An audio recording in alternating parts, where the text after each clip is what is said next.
受到新冠肺炎疫情影响，真侪娱乐相关的业者为5月中开始停止营业，真侪员工已经3个月无领薪水，需要靠借钱来过生活。台南市娱乐事业商业权益促进会就号召侪间舞厅、酒馆等相关的业者，并串联台北以及桃园的友会，来到台南市政府头前，大声喊出因的诉求。要生存，我要生存，我们要副业，我们要副业。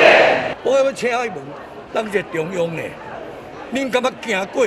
恁所谓的讲叫做八大行业，恁敢要去过？恁敢了解我这的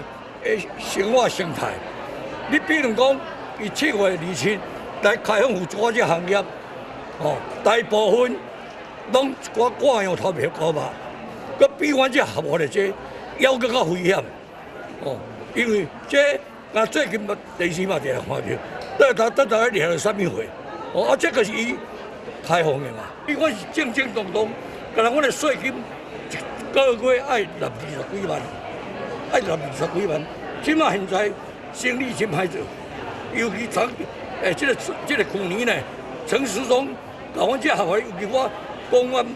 阮公司就好，本来有200几个小姐，比如今一个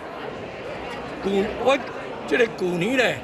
5月17，阮6都阮万寿有才第一间来这个解封，我的小姐出100个。你要叫阮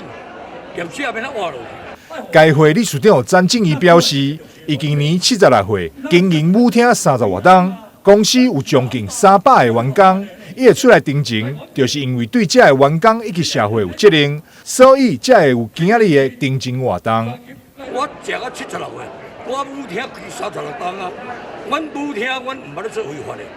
阮做合法的生意，所以阮这合法的生意呢，来互你。唔知影讲到底，阮这行业，阮这行业的这个生态啥物货，禁无要紧，你爱这个有一个 SOP 出来，